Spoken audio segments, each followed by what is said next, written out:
എന്താണ് ഇത്ര ആലോചന? ഇതാരാ നന്ദു?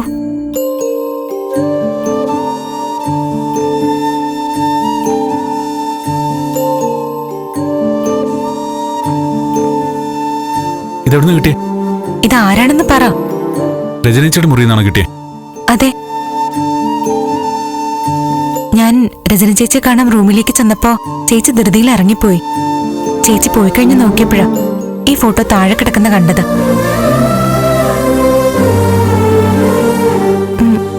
ചേച്ചിയുടെ കൂടെയുള്ളത് ആരാ? ഇത് ഗിരീഷേട്ടൻ, ചേച്ചി സ്നേഹിച്ചിരുന്ന ഗിരീഷേട്ടൻ.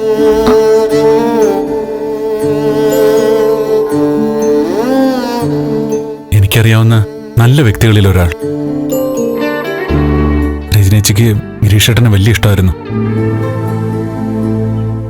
ഈ ഗിരീഷേട്ടന് മീരെ രക്ഷിച്ച് ആശുപത്രി എത്തിച്ചത്. ആണോ? എനിക്ക് വിശ്വസിക്കാൻ പറ്റുന്നില്ല. രജനി ചേച്ചിക്ക് ഇങ്ങനെ ഒരു പ്രണയം ഉണ്ടായിരുന്നു. വെറും പ്രണയമായിരുന്നില്ല, പരിശുദ്ധ പ്രണയമായിരുന്നു. ഗിരീഷേട്ടൻ സ്കൂൾ അധ്യാപകനാ.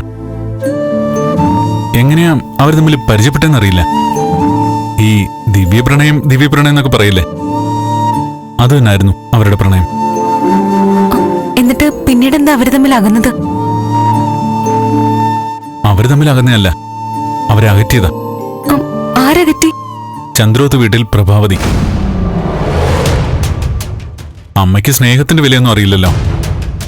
അമ്മയെന്നും അമ്മയെ മാത്രമല്ലേ സ്നേഹിച്ചിട്ടുള്ളൂ. ഗിരീഷേട്ടന്റെ കുടുംബം വലിയ സമ്പന്നമല്ല, അതാണ് ഒന്നാമത്തെ കാരണം. പിന്നെ മതമോ ജാതിയോ അങ്ങനെ എന്തൊക്കെയോ കാരണങ്ങൾ അമ്മ കണ്ടുപിടിച്ചു. എന്ത് കഷ്ടോ ഇത്. പാവ രജനി ചേച്ചി. ഒടുവില് എന്ത് സംഭവിച്ചു? പല നല്ല പ്രണയങ്ങൾക്ക് സംഭവിച്ചു തന്നെ ഇവിടെയും സംഭവിച്ചു. തങ്ങള് കാരണം കുടുംബത്തിൽ പ്രശ്നം ഉണ്ടാകാൻ പാടില്ല എന്ന് പറഞ്ഞ് രണ്ടുപേരും അവരുടെ പ്രണയം മാറ്റിവെച്ചു. രജനീച്ചിയുടെ ഭർത്താവായി അമ്മയുടെ കണ്ണിലെ ഉത്തമനായ ഒരു പുരുഷൻ വന്നു. എന്നിട്ടെന്തായി? ഗിരീഷേട്ടൻ ഇപ്പോഴും അവിവാഹിതനാ.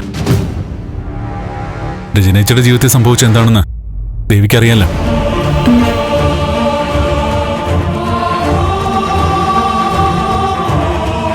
എനിക്കൊരു കാര്യം ഉറപ്പായി, രജനീച്ചിയുടെ മനസ്സിൽ ഇപ്പോഴും ഗിരീഷേട്ടൻ ഉണ്ട്. ഉറപ്പായി ഉണ്ട് നന്ദു. ഗിരീഷേട്ടൻ മീരയുടെ കാര്യങ്ങൾ അന്വേഷിച്ച് ആശുപത്രി വരാറുണ്ട്. ഈശ്വര, അവിടെ വെച്ച് അവർ തമ്മിലൊന്ന് കണ്ടിരുന്നെങ്കിൽ.